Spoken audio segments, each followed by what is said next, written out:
ಅಲ್ಲ ಅವನಿಂದ ಕಲಿಬೇಕಾಗೈತಲ್ಲ. ಅವ್ನ ವಯಸ್ಸು ಎಷ್ಟು ಕೇಳ್ರಿ ಅವ್ನು ಸ್ವಾಮಿಗೆ, ಅವ್ನು ಹಾಕ್ತಾನಲ್ಲ ಪೋಸ್ಟಿಂಗ್ ಮಾಡಿಸ್ತಾನಲ್ಲ ಸಣ್ಣ ಹುಡುಗ್ರ ಕಡೆ.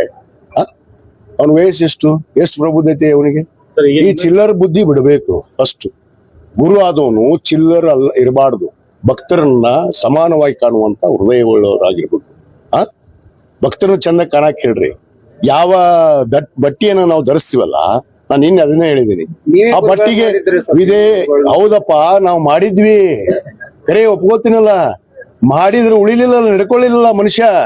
ಅಲ್ಲಿ ಬಿಜಾಪುರದಲ್ಲಿ ಇನ್ನೂ ಕಂಪ್ಲೇಂಟ್ ಬಾಕಿ ಐತಿ. ಅದ್ ಏನಾಗೈತೆ ಅದ್ರ ಬಗ್ಗೆ ಜನರಿಗೆ ಸಮಾಜಕ್ಕೆ ಉತ್ತರ ಕೊಡಂತ ಹೇಳ್ರಿ. ಮೊದ್ಲಕ್ಕೆ ಎಲ್ಲಿ ಹೋದ್ಲ ಅಮ್ಮ, ಯಾಕೆ ಕಂಪ್ಲೇಂಟ್ ಕೊಟ್ರು?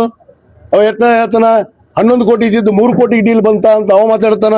ಇವ ನೋಡಿದ್ರೆ ಇಲ್ಲಿ ನಾಟಕ ಮಾಡ್ಕೊಂಡು ಅಲ್ಲಿ ಯಾವ್ದೋ ಒಂದು ಊರ ಕುಂತಾನ. ನಾಟಕ ಹಾಕ್ಬೇಕ್ರಿ. ಅದಕ್ಕೆ ಸಮಾಜಕ್ಕೆ ಉತ್ತರ ಫಸ್ಟ್ ಕೊಡ್ಲಿ, ಆಮೇಲೆ ಮಾತಾಡ್ತೀವಿ. ಅವನಿಗೆ ನನ್ನ ಬಗ್ಗೆ ಮಾತಾಡುದು, ಅಧಿಕಾರದ ಬಗ್ಗೆ ಮಾತಾಡುದು. ಈ ಯುವ ಬಂದ್ಮ್ಯಾಗ ನಾವು ಅಧಿಕಾರ ಮಾಡಕತ್ತೀವ. ಕಳೆದ 50 ವರ್ಷ ಇವ್ನಿಗೆ ಇನ್ನೂ 48 ಆಗಿರ್ಬೇಕು ವಯಸ್ಸಿಗೆ. ಇವ್ನು ಹುಟ್ಟಕ್ಕಿಂತ ಮುಂಚೆಗೆ ನಾವು ರಾಜಕಾರಣದಾಗದೀವಿ. ಅದು ಅವನಿಗೆ ತಿಳ್ಕೊಂಡಿಲ್ಲ. ನನಗೇನು ಬುದ್ಧಿ ಹೇಳುವಂಥದ್ದು ಅವನ ನಂತರ ಅವಶ್ಯಕತೆ ಇಲ್ಲ. ನಾನೇ ಸಾಕಷ್ಟು ಬುದ್ಧಿ ಹೇಳಿದ್ದೆ ಅವನಿಗೆ, ಸರಿ ಮಾಡ್ಕೋ, ನಿನ್ನ ದುಷ್ಟು ಬುದ್ಧಿನ ಬಿಡು. ಒಬ್ಬ ಸ್ವಾಮೀಜಿಯಾಗಿ ಗುರುವಾಗಿ ಹೇಗಿರಬೇಕು, ಕಾವಿಗೆ ಸನ್ಯಾಸಿಯನ್ನು ವಹಿಸಿದಂಥವ್ರು ಹೇಗಿರಬೇಕು ಹಂಗ ಅರಿವಿಟ್ಕೊಂಡು ನಡಿ ಅಂತ ಹೇಳಿದ್ರೆ ನೆಡ್ಲಾರ್ದಕ್ಕೆ ಹೊರಗೆ ಹೋಗ್ಯಾನಷ್ಟೇ. ಅವ್ನು ಮುಗಿದತ್ ಗತಿ. ಅವ್ನು ಇನ್ಮ್ಯಾಗ ನಾ ಮಾತಾಡೋದು ಅವ್ನ ಬಗ್ಗೆ ಬೆಸ್ಟ್. ಸಮಾಜ ಬಡವ ಆಗಕ್ ಸಾಧ್ಯ ಇಲ್ಲ. ಸಮಾಜ ಒಗ್ಗಟ್ಟಿದೆ, ಸಮಾಜ ಗೌರವ ರೀತಿಯಲ್ಲಿದೆ, ಸಂಘಟಿತರಾಗಿದ್ದೀವಿ. ಯಾವನೋ ಇವನು ಬಟ್ಟೆ ಧರಿಸ್ಕೊಂಡು ಇವನು ಸ್ವಯಂಕೃತವಾಗಿ ಯಾರ್ದೋ ಮಾತು ಕೇಳ್ಕೊಂಡು ಅಲ್ಲ. ನಮ್ಮ ಸರ್ಕಾರಕ್ಕೆ ಸರ್ಕಾರ ಇರೋ ಮಟ್ಟನ ಹೋಗೋದಿಲ್ಲ ಅಂದವ್ರು. ಮತ್ತೆ ನಮ್ಮ ಮುಖ್ಯಮಂತ್ರಿ ಹತ್ರ ಯಾಕೆ ಹೋದ್ನಪ್ಪ ಇವ? ಯಾಕೆ ಹೋದ? ಎದಕ್ ಹೋಗಿದ್ದ? ಕೇಳ್ರಿ ಅವ್ನಿಗೆ ಪ್ರಶ್ನೆ.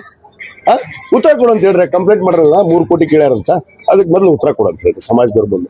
ಆಮೇಲೆ ಇವ ಏನದ ಅನ್ನೋದು ಹಕೀಕತ್, ನಿಜವಾದ ಹಕೀಕತ್ ಗೊತ್ತಾಗತ್ತೆ. ಯಾವ್ದು ಸ್ವಾಮೀಜಿ ಮಾಡೋ ಪ್ರಶ್ನೆ ಇಲ್ಲ.